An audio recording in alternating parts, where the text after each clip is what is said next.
Hello, everybody. This is Phil Walston, Vice President of Product Management at Layer 7 Technologies, and I'd like to welcome you to today's webinar.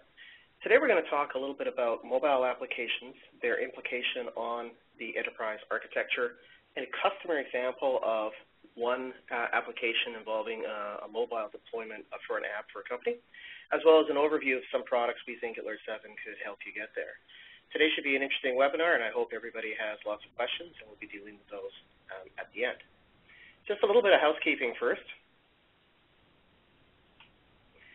If you have any questions at all, you can post them here and we'll answer them towards the end of the call, and there's a variety of ways that you can get into us for the questions, but I'd encourage you to use the WebEx panel as well. And if you're following us on WebEx and if you're following us on Twitter and there's things that you want to post there, feel free to use the hashtag shown here, L7webinar, and you can also follow the attendees here on Twitter as well. And what I'd like to do is today we've got an interesting mix of speakers, and we're going to start off today with Jeffrey Hammond. Jeffrey is Principal Analyst at Forrester Research, and he's going to talk a little bit about the mobile trends that are out there, what the impact is on enterprise architecture, and just give you some insight and some considerations around where this market is going and things that might be impacting you. Jeffrey? Thanks a lot, Phil. What I'd like to do is just start off with some general context, because mobile is really the biggest thing that I've seen in this space since I came in to the space 20 years ago at the start of the client-server age. And just to put some numbers behind that, we're now seeing not just 850,000 new Android devices activated per day, but the Google folks recently updated that a week or two ago, saying it was over 900,000 per day now. And if you put that together with iOS devices, 315 million iOS devices sold to date. I think I was reading an article a couple months back that there were more iOS devices sold last year in 2011 than the entire previous 28 years of Mac OS, Mac PCs. That's how fast this market is changing. At Forrester, we've predicted that there will be 1 billion plus smartphones in market by the end of 2016. I actually think that number is pretty conservative. I think we're going to see that number reach somewhere around 2014, honestly, if you look at the rate of device increase with just iOS and Android. So the net is, in the very near term, you're going to be in a reality where more than 1 in 7, people worldwide have these devices, and they want to use these devices to interact with each other, with your company, whether they're employees or whether they're your customers. So we're calling that the mobile shift. And the mobile shift is what happens when people adopt and use mobile devices of their choice to engage with brands, employers, information, and each other. Right now, here in the U.S., we're seeing the average smartphone user use about 441 minutes of mobile per month. That would be voice, but also 391 website browsing minutes per month. So it is definitely an information consumption device. Information is being consumed both from a personal perspective and an enterprise perspective. One example of the enterprise is about 60% of Salesforce transactions are now from mobile devices instead of laptops or desktops. It's a sign of how quickly CRM has moved because of the mobile shift. Back to the consumer side, popular media streaming, audio streaming service like Pandora, 70% of Pandora's content is delivered to mobile users. So we're now seeing a shift toward mobile first, tablet first, smartphone first development because of how quickly these numbers are changing. In fact, what we are seeing is the evolution of an entirely new type of system. Jeffrey Moore has talked about this as systems of engagement versus older systems of record, and we think that's a great way to think about it. Systems of record aren't going away. Your SAP system is still going to be there. It's going to be there 10 years from now. Your custom application systems that you've built to do transaction processing are still going to be there. They're still going to be very important. You're going to have Java, you're going to have .NET, all of those things. But on top of those systems of record, we are seeing these newer multi-channel, cross-channel systems of engagement that reach out and touch your employees, your customers, your partners, and even your products. And systems of engagement are built differently than systems of record. They have to be updated much more quickly. They have to be inherently multi-platform. There are very few dependencies that they can exert because of the differences and the different expectations that external users have in connecting their devices to your systems of record. Now, these systems of record connecting to the systems of engagement are doing so through services, and mobile services are maturing. In the first stage of a mobile strategy, we recommend that folks look at, if nothing more, creating a multi-channel set of services so that there's consistent information across different channels. That's kind of, table stakes at this point from a mobile strategy. You want to be consistent. Once you get there, you can start to think about advancing your services and making them more interesting. Cross-channel capabilities. One of the great examples of a cross-channel app that's one of my favorites is Evernote. The nice thing about Evernote is if I take notes on my smartphone because I'm walking around, the next time I boot up my tablet, those notes are there. If I go to my laptop and I'm at my desk and I'm entering a lot of information very, very quickly, I can get access to those notes, and the notes that I type in on my laptop are now accessible on all of those devices. Cross-channel becomes key. From there, you can get more advanced and you can start looking at the things that make the mobile device unique. There are sensors like the GPS, like the camera, that allow you to do things in the mobile channel that you just couldn't do with a laptop or a desktop. The reality is because of the low power characteristics, because of the fact that the devices are on 18 hours a day and they're usually on or near a person, because they have proactive alerting, you can create some really breakthrough mobile unique applications. When you put all of those things together, the sky's the limit in terms of what you can do.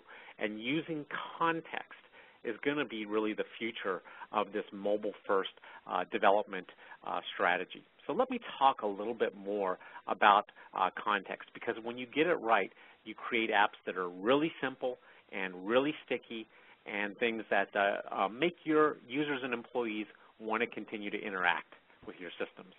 So context includes information about the situation that the employee or the user, the consumer is in right now. Where are they? How high up are they? Are they traveling at speed? For example, we've seen insurance companies that will disallow texting based on the accelerometer and the data that it's getting, which leads them to conclude that the person, the teenager in this case, is driving. Good example of situation. Context also has a chronological function to it. If you can track that information and understand how the user's behavior changes over time, what their history is, what decisions they have made, it's kind of scary how much you can make the right decision for them or give them the information that they need on the device when they want it. So an example of that is using the application to understand what a customer's or an employee's attitude might be like. So, for example, if I am working or I'm flying on an airline, I'm a frequent flyer, I happen to be executive platinum, and you know as that airline that my flight has been delayed for 5 hours and I'm getting in late and I access the application, I'm likely to not be in too good of a mood, and the likelihood is that I might be needing to deal with lost luggage, I might be needing to call a cab, I might be needing to get a taxi to my hotel because the shuttle has stopped running, and you can adjust the tasks that the application brings up based on that combined context that you have about the user and create a really useful and valuable experience. An example of how context works throughout the entire journey for that airline customer. 2 days before I take my trip, I might want to do things like change my reservation or reserve a seat, pick the seat that I want to fly in. I might want to view my reservation. I'm probably going to be doing that from home or from work, and so a laptop or a desktop channel is a perfectly good, optimized way to provide that capability. You're probably going to want to support other channels as well. But as I get to 2 hours before my flight, during my flight, and after my flight, the likelihood is I'm not going to pull out a laptop. I'm not going to pull out a desktop. So all of that information is going to need to be on my 4-inch screen that is in my pocket and very close next to me. So gate check information, departure time information, lounge access and upgrading, all that sort of thing has a lot of value before I actually get on the plane. But once I get on the plane, the tasks that I'm most interested in are when I'm going to get there. I can order food on the plane, potentially have a badge scanned or a barcode scanned so I can pay for it out of my account without having to take my credit card out of my wallet that's in my back pocket in the seat. Once I get there, I am most likely to be interested in things like ground transportation, reporting lost luggage, or figuring out how to get from point A to point B to change terminals or to get to my hotel. Then 2 days later, I'm kind of back to that more sedentary set of tasks when I've completed my trip. I'm interested in what my mileage status is, other upcoming reservations, so I've shifted back to the laptop or desktop channel as my primary way of user interaction. What this shows is that we're not building mobile apps. You don't need a mobile strategy. What you need is a multi-channel strategy and a cross-channel strategy. And that's one of the things that is difficult for a lot of folks to get right because of the technologies involved. Now, if you look at some of the best killer mobile applications out there, and I've got some examples up here, and you start to look at the architecture underneath them, you start to see a real common pattern fall out in terms of how they are constructed. The client technologies vary. Some of these clients are native clients. Some of them are web clients. Some of them are built in Silverlight. Some of them are built in Flash. Some of them are built in Objective-C. Others are built in HTML5. But once you get below that client layer and onto the server layer, you see a consistent set of APIs that all of these clients access, and that's where a lot of the real heavy-duty lifting takes place. So we call this pattern a service facade pattern. It's a real evolution of the facade pattern from the Gang of Four, seminal work in application architecture. And the specific application here is one of a service plane based on RESTful web services, increasingly JSON-based, but sometimes based on XML or OData, that give you an information architecture that you connect multiple devices up to. This service plane is increasingly made available on top of scale-out infrastructure, and it's no surprise that often we see companies' mobile strategies pulling public cloud strategy along for the ride because as apps get more successful, as more and more users download them and use them, server capacity has to scale in order to keep up with the messaging infrastructures that are behind these applications. And a public cloud is a great way to scale that sort of demand as needed. Now, that service facade is bigger than just the technology itself, because when you start putting governance and you start putting a developer sandbox around that service facade, you're now starting to create a platform for your company, and a platform that not just your own developers build against, but a platform that external agencies can use, third-party consultants, and even private independent developers. We've seen Nike do a great job of this. They've used that service facade infrastructure as a way to provide data on an individual device basis in the case of their fitness wristband, but also in the case of creating a social experience around the act of running that are connected into the Nike Plus chips that they put inside their shoes. So Nike is not just selling shoes, they're now selling a running experience and a fitness experience. We see GM doing that with OnStar. We see MasterCard doing that with payment data. They're taking this service facade and turning it into a corporate platform. And as part of that, what's happening is they are now starting to move beyond just a transactional relationship with a customer where they sell a product and then they don't get any sort of additional intel or data or connection to the customer after that product sale, to one that is much more contextual, that lets them understand when the customer runs, who they run with, when they might need a new shoe because they've been running hundreds of miles as part of their workout regimen. So in terms of the technologies on the front end, one of the things that you're going to see is you'll probably end up using multiple technologies. In addition to native apps and web apps, You also have hybrid applications that embed web technology inside native containers and middleware products that implement some of these services, the service facade type capability, and then generate across the multiple technologies. So in general, if your goal is to have the best experience and best performance possible, native and middleware tends to be the way to go. If your goal is to reduce the cost of building multi-channel applications and make it very, very easy to update those applications, web-based and hybrid applications tend to do a very good job of that. One of the things I would encourage you to do is think about the types of workloads you have in your multi-channel, cross-channel experience. To the extent that those workloads are device-centric, all the information and the source of the truth resolves around the device, you're going to want to go toward a native or a middleware-based solution. Think about a casual game where I might want to play that casual game for 5 hours on an airplane flight from Boston to San Francisco. That's a device-centric workload. For content-focused workloads where you're consuming data, you're reading text, you're looking at video, you're listening to audio, we increasingly find that web-based applications do a very good job of serving up content. Boston Globe is a good example of a mobile website. Financial Times is another. But between these two extremes, from a workload perspective, are a whole set of connected tasks where you want to get data from the internet. You want to get data from a data center somewhere. And for those connected tasks, hybrid-type applications connected to this service infrastructure form a solution that is efficient from a cost perspective, lets you go to multiple devices, and yet still creates a fairly compelling user experience. Now, in terms of those technologies, hybrid, native, and web, connecting them up to your back-end data centers, you have the option of building it yourself, using something like Node.js if that's what you want to do. You have the option of using a mobile middleware tool. But in between that, build it on infrastructure as a service, or buy it as bits and deploy it in your own data center, are an emerging category of service that we're now seeing. We call them mobile backend as a service. And these are the types of services that you see in a mobile middleware product, but they are delivered on top of the public cloud, on top of a platform as a service, specifically as a set of mobile dedicated services.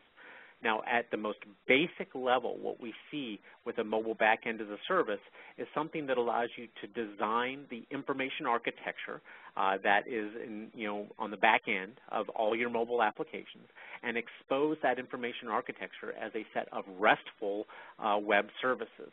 Your mobile applications, your tablet applications then consume those RESTful services using whatever technology is appropriate. And one of the nice things about the mobile devices is they all do a really good job of consuming JSON-based web services or XML-based web services. And so that's what we see most of these mobile backend as a service tools using. But there's a more advanced case here. Once you've got that basic case down, you start to use your mobile backend as a service as a staging area to aggregate, to compose multiple bits of information from multiple sources together into exactly the right payload that you want on that mobile device.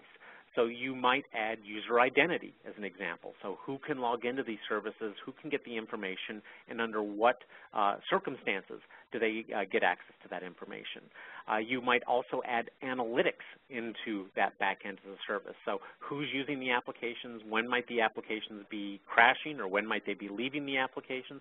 Are there certain features that the users are using more than other features so that we know where we should be investing our development resources going forward? Federation into third-party cloud services and aggregation of that data, things like Salesforce, Twitter, and Facebook. And then support of native device functions as well. Notifications is a great example. Each mobile platform tends to have its own notification SDK and set of services, but you really want to have that look like a consistent service from the back-end perspective. So an advanced mobile backend as a service adds application hosting, user management, app and user analytics, as well as native push notification support. Beyond the advanced MBAS scenario is a scenario that we're now seeing a lot of enterprises beginning to pick up and use. It takes all of those advanced capabilities and then starts to move user identification, IDM, back into the enterprise and tap into things like LDAP servers and bridge that LDAP connectivity back into the open standards basis where mobile apps are being built. At the same time, the data starts to move back into the data center, and that's where it's coming out of. And what happens is the processing starts to split across the MBAS layer into the enterprise data center, and information gets transformed and staged out to the public environment that the MBAS is running in. So it really forms the bridge or the gateway between mobile applications and your core enterprise assets. Also inserts an additional layer of validation and security in between those assets. So just to finish, mobile is the biggest shock to your system since the introduction of the PC, the introduction of client-server computing. It's that big, you need to get a handle on it. Mobile context creates new opportunities for application design, to engage your customers, to redefine your products as sticky and contextual as opposed to transactional. Think about the 360-degree experience that you would create around your products from the customer out. And that starts to define what your platform needs to have in terms of digital services. When you put mobile technology together with web-based RESTful APIs and an elastic cloud, you essentially have your next generation architecture for systems of engagement, and you're going to be investing in it for the next 10 to 15 years. Finally, because of how quickly these technologies are evolving and how fast your competition is investing in them, you've got to get faster from an application development standpoint, from a technology standpoint. And we think that a mobile backend as a service can certainly help be part of that solution in terms of moving faster. So with that, I'd like to turn things back over to Phil. Thank you very much, Jeffrey. That was really fascinating. And now we're going to hear from Tom Nienhaus, who's one of our customers, a Layer 7 customer. He's a mobile architect over at Eli Lilly, and he's going to tell you a little bit about one specific project that he was working on at Lilly, which has definitely a mobile pull to it, and how he solved that problem. Tom? Thanks, Phil. Again, my name is Tom Nienhaus with Eli Lilly and Company. Specifically, my expertise is on the iOS side. And let me start out by stating that Lilly is not endorsing any vendor or any product in this presentation. I'm going to talk to you about a technical approach for secure access to enterprise data stores for mobile applications. And that sort of gets to the any device, anywhere, at the right time, securely mantra, that if you do it right, it doesn't matter what the user has in his or her hand. The device is just the user experience. But first, let me give a brief background on Eli Lilly and Company. We're in the pharmaceutical business. We make medicines that help people who live longer, healthier, more active lives. We're over 130 years old, and we're the 10th largest pharmaceutical company in the world. We've got approximately 38,000 employees worldwide, with more than 7,400 engaged in research and development. We've got R&D facilities in 8 countries. We conduct clinical research in 55 countries with products marketed in about 125. In our particular case, the business challenge was how do we get the sales force accessing internal data, essentially for promotional materials to present to healthcare practitioners in an electronic format and an engaging format as opposed to typical hard copy. So how do we do this is you had to take a step back and look at how things are architected. If the top layer here, if it's purely the user experience on the device, you've got to separate that from everything else. In terms of business process, again, these are old tried and true architecture principles, but to make things work, you really have to enforce this, that the business process remains back in the enterprise, that again, it's only the user interaction that is there on the application. And then today I want to really focus on the data protection security aspects. As Jeffrey had indicated that doing it in a service-based approach is the secret sauce that makes it go fast. So in our case, we've using what I call a mobile access gateway, or we term it here a service-oriented architecture gateway, in that all the mobile apps will hit the gateway endpoint first, and the gateway handles all the authentication and authorization. And with Apple devices, Apple takes security seriously, so we have used their approach at the keychain architecture to be able to put a user certificate and as an identity credential, as well as the typical username password credentials stored, and then gets authenticated with a chain of trust to our certificate authority. And then and only then is that allowed then pass backwards to internal to our data center to access the internal resources. In our case, it's SharePoint and SAP. So the separation of concerns is really what drives the speed of this. And Apple, their architecture is based on RESTful web services.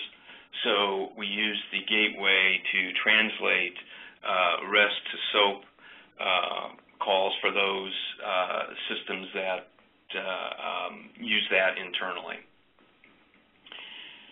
And again, it's recasting the problem into these separate layers really makes it, first of all, go fast because you don't have any work on the back end that already pre-exists. And the gateway is, especially in architecture where it's point-to-point between one internal with one in our demilitarized zone, really is something that's favored by our security folks, in that it only allows access to the single resource for the single web service call that's being made at the time that the application requests it. So, and again, with Apple devices, we can implement a simplified sign-on experience for those sales reps in a very secure manner. So that's a very brief intro at our approach. I'm going to turn it back over to Phil. Thank you very much, Tom. Really appreciate that insight into what you're doing over at Lilly. What I'd like to do now is I'd like to kind of sort of build on what Jeffrey and Tom have both presented. And I'm going to start with actually one of Jeffrey's slides. And I want to kind of drill down a little bit into this service facade. This is definitely something that we have seen at a lot of our customers and other customers that we've talked to who may or may not be using our products.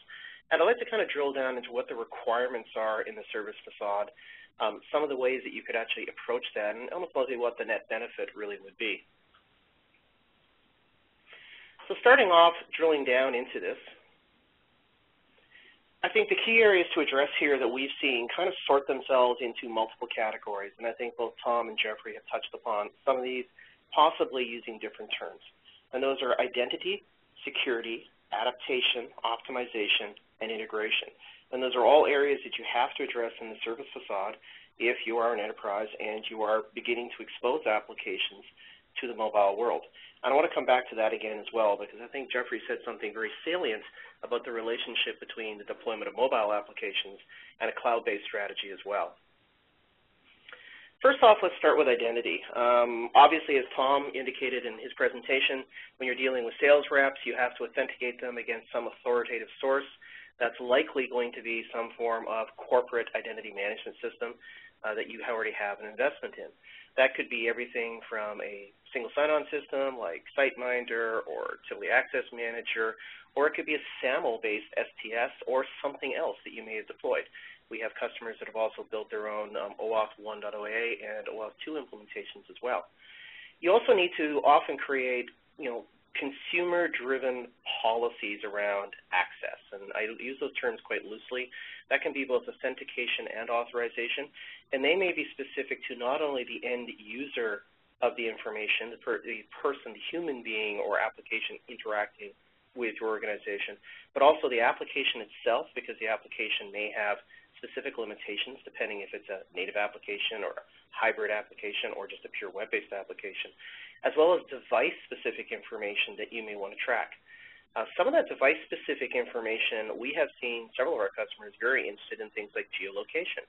They want to know where the device is at that time, and based on the locale, they may or may not serve up different forms of content.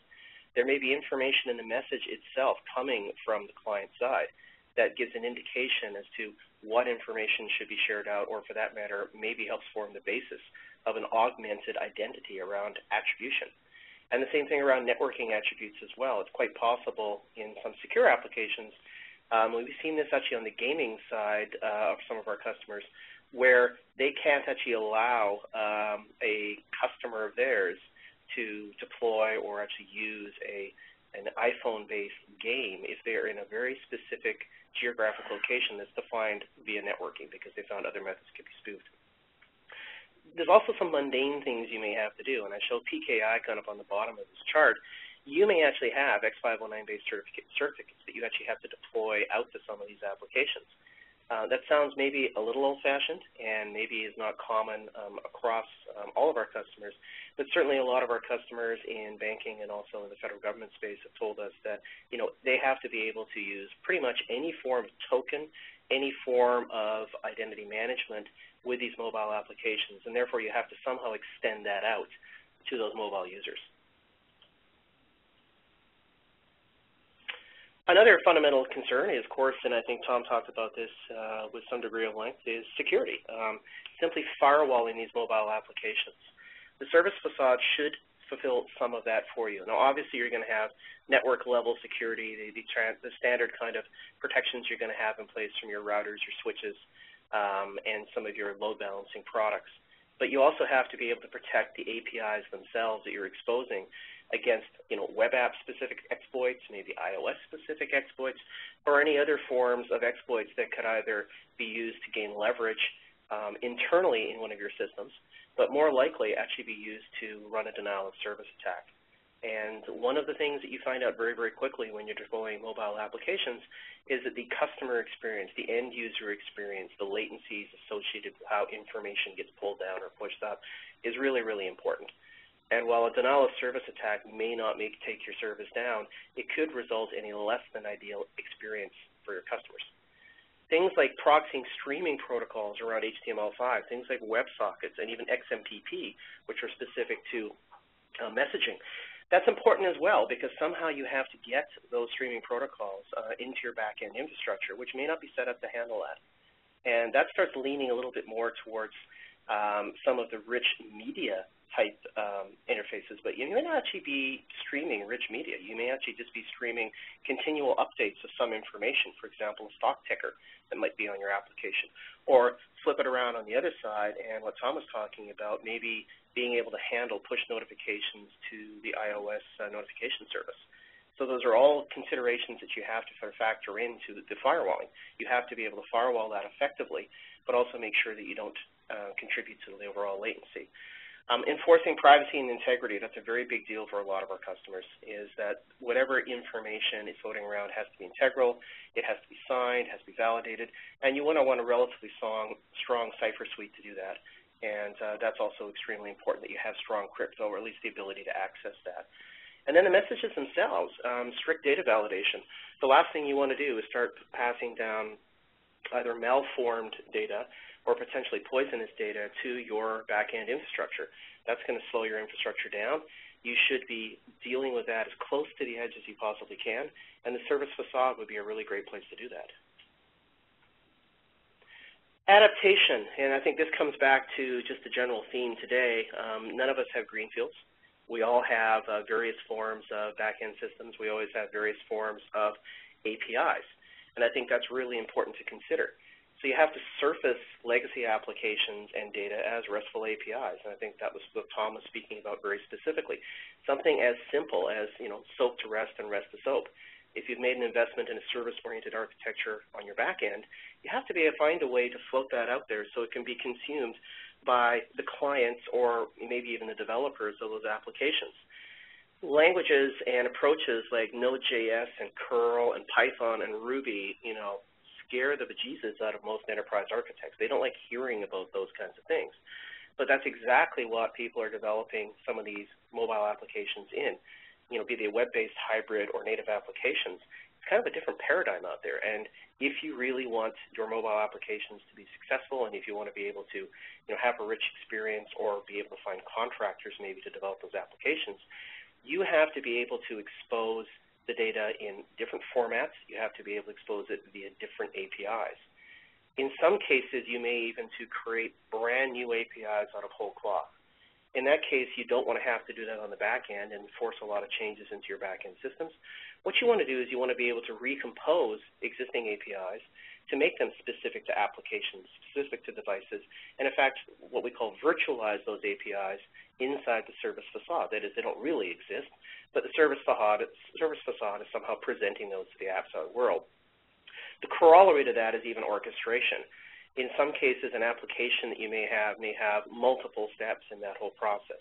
There might be a specific sign-up step. When you pull data from, let's say, one part of the application, maybe it has to go to one back-end system. When you pull it from another application, maybe it has to go to a different back-end system, but it needs knowledge from a previous transaction. Those are very, very simple examples of orchestration, but you sort of have to orchestrate those single API inputs into multiple back-end responses and then recompose them to the mobile application again. And again, the whole idea here is to make sure that the experience that the customer is facing is exactly what you want it to be, and that all has to happen very, very quickly.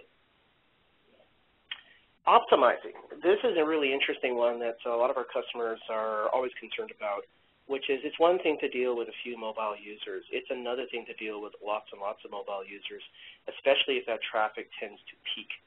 And in many cases, the business models of our customers are such that they have, calendar-based events where traffic will tend to peak, or if you're looking at something like a gaming application, perhaps traffic peaks when certain sporting events are occurring or when lottery amounts are really, really large, or perhaps there's filing dates that you have to worry about.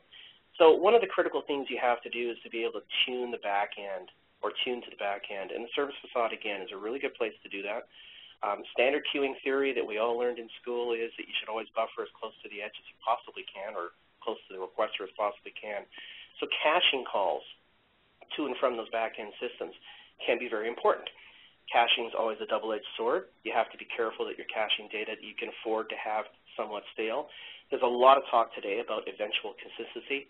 I think a lot of that is being driven by the deployment of Hadoop and similar systems and a lot of the NoSQL work that's going on.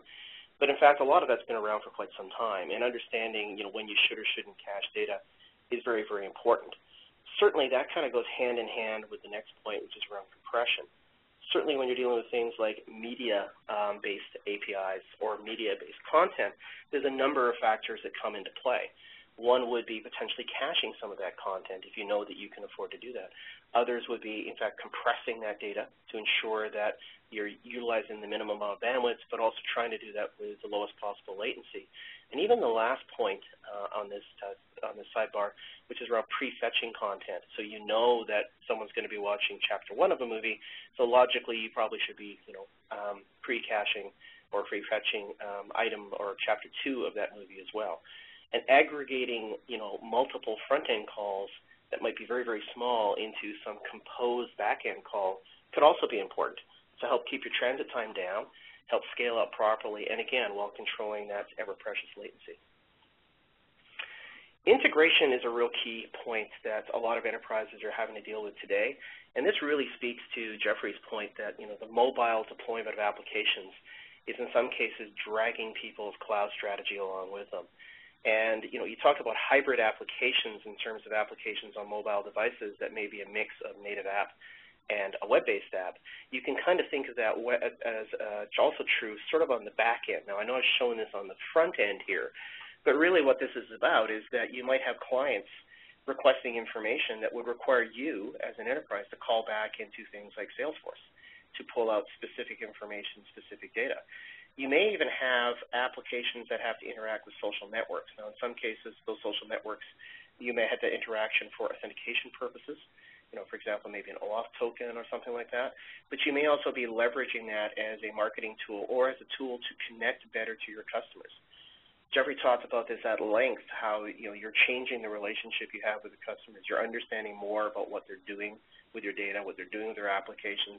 For that matter, even the psychographics and demographics of your actual consumers, because in the end, for most mobile applications, it's human beings on the other end of that call. And that's very, very important that you can create that information, and social media is often part of that strategy. You also have to bridge that connectivity to device-specific notification services. Tom talked about iOS. iOS has kind of an interesting notification service. It's an amazing amount of infrastructure that Apple has deployed to support that. But guess what? Theirs is not identical to the one that Android uses, and it's not identical to the one that some other vendor using some other proprietary OS would also use. And all of that sooner or later has to integrate back into your legacy applications. So in these hybrid applications, where the hybrid nature is a combination of your internal backend infrastructure as well as cloud-based services that you may need to pull data from or push data to, that creates an interesting sort of coordination problem for you, and the ability to integrate across all of that in one central place. The service facade is probably a very, very good place to do that if you're serving up these mobile applications. What we've done at Layer 7 is we've sort of been looking at this for a while, and after talking to a lot of customers, and clearly, Tom has used some capabilities of our product to facilitate his deployment, we came up with this concept of something we're calling a mobile access gateway. Now, I have to be a little careful here, because as Jeffrey's pointed out, there's really not necessarily anything specific to the mobile application space that makes it different than a lot of other integration problems or a lot of other cloud-based problems. But we have seen sort of patterns emerging amongst our customers. And if you sort of look at the various blocks around the mobile access gateway here, some of the points I enumerated earlier around identity, security, adaptation, optimization, and integration are things that we've centralized in this product, which is built off the same pedigree as our other gateway products. So we're leveraging knowledge and capabilities that we already have around things like security and integration, but we're also adding in some very mobile-specific things. For example, the ability to easily drive notification services, the ability to support things like WebSockets and other streaming protocols, and also building upon the very strong OAuth implementation that we have. So we allow you nice ways to bridge to things like OAuth-based authentication and authorization, leveraging your back-end single sign-on systems, and even some of the more emerging standards out there like OpenID Connect. So we've condensed all of that into a single product, which we call the SecureSpan Mobile Access Gateway, available as both hardware and a virtual appliance, very similar to a lot of our products. And this really is designed to help you build part of that service facade. It's really designed to do a lot of the heavy lifting. It's very high performance, and as most of our other products, it's also designed to scale out for you as well. So this is a product that was very recently announced. I think it was actually announced yesterday, if memory serves, and it's going to be available in, I think, July. And it's a product that we're definitely going to be making some considerable investments in. This is an emerging space for us as well, and as we encounter more customers with more design patterns, I'm sure we're going to be driving a lot more capabilities into this product. But if you have any interest at all in mobile applications, I would encourage you to go to our website and check it out. There's also kind of another component here from the Layer 7 perspective, is that it's all well and good to have a mobile access gateway to access your APIs, but it's probably not bad to even have those APIs out there to begin with. And certainly one of the products that we have that we've been selling for a while, which is the Layer 7 API portal, is really designed to help you get there. It not only puts those APIs out there in a nice, consistent, coherent way, it also sort of manages that developer experience, which is onboarding developers, providing documentation and code samples, and actually having the ability to monitor those APIs, which is something else that Jeffrey mentioned earlier, and understand really what's going on. And that works hand in hand with our mobile access gateway, where the mobile access gateway takes care of a lot of the the heavy lifting and coordination. But the Layer 7 API portal provides a nice way to extend that out to a developer community, or to that matter, to facilitate the flow out to your end users. And again, that's a product that's also available. You can check it out on our website, or feel free to ask us any questions that you may have around that.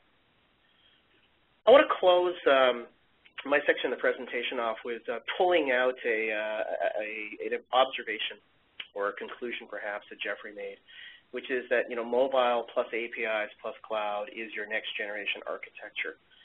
We have definitely seen a trend where customers who are on the cusp of looking at or having to deploy mobile-based applications are now having to consider very, very carefully their strategies around APIs, facing them out externally, as well as their strategies around cloud in general. I think cloud is a wonderful name. I think it's a wonderful term. But I think, like most things, until you're presented with a problem that you tangibly have to solve, sometimes you don't have the time to map out a lot of architecture, or even sometimes to think too far through to the future. The deployment of mobile applications and the propagation thereof is really forcing a lot of our customers to seriously consider this. And they don't want to have three strategies. They want to have a nice, coherent, consistent strategy for all of these drivers in the enterprise today. And I would definitely encourage you to research this as much as possible. Jeffrey's got some great research online as well, just to sort of promote Forrester a little bit. But the other analysts out there cover this as well. And I think talking to other customers, talking to analysts, talking to companies like Layer 7 about what our experience has been and what we've seen other customers do can help you make some informed decisions. And I say, obviously, we have some products that fit in this space. I encourage you to explore those products, ask us questions about what you can and cannot do. And at this point, I think I'd like to open this up for questions.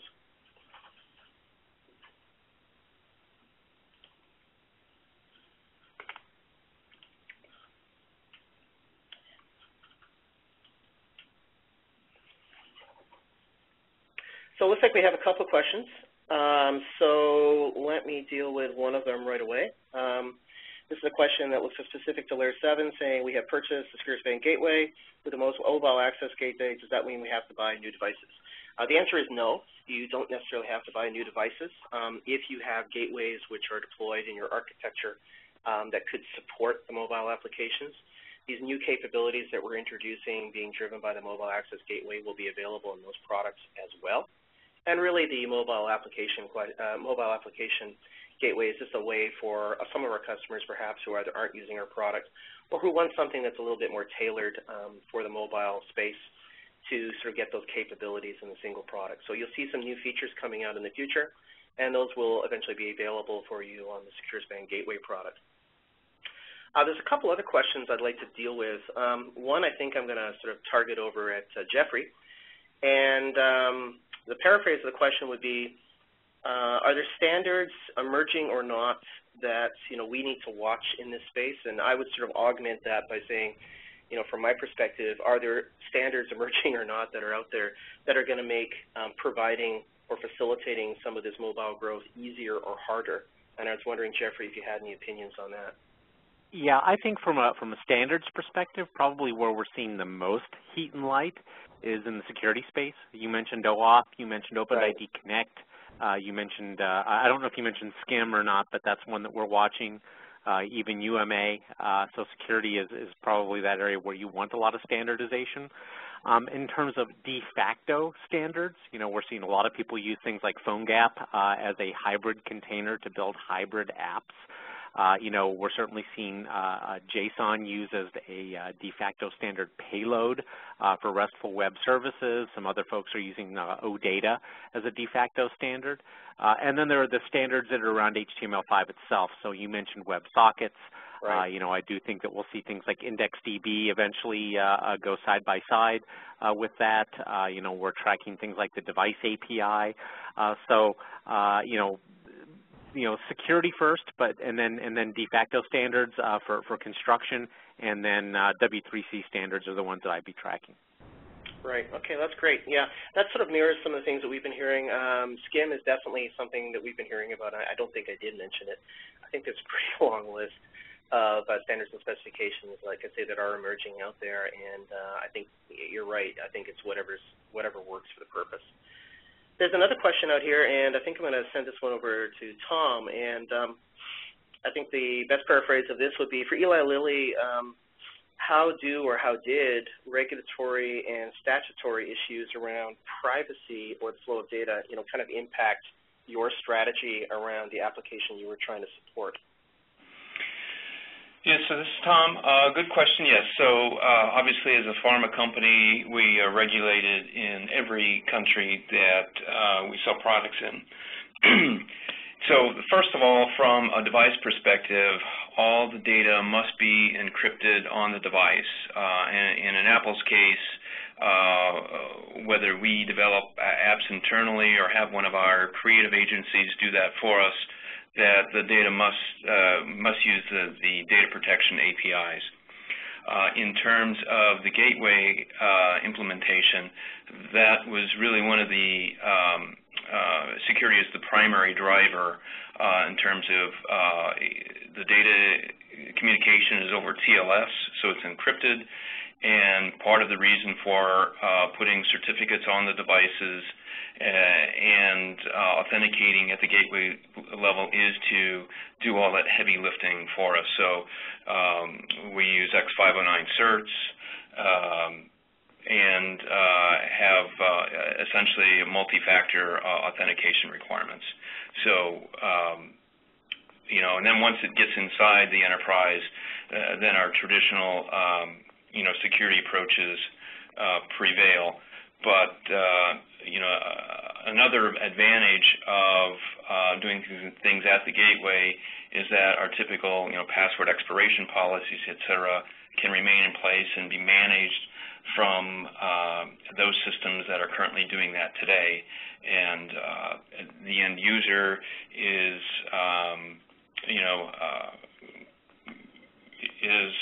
insulated from that until they have to change their password. So I'm not sure answer the question, but security and data privacy drives pretty much every application that we have. Out of curiosity, Tom, do you do a lot of logging and auditing on those transactions? Like, are you actually recording all of those transactions for an audit trail purpose, or is that a requirement that you have internally? We have for the initial one, and we do have logging on the gateways itself, and our caching policies mirror our corporate standards. Okay, that's great. Thanks.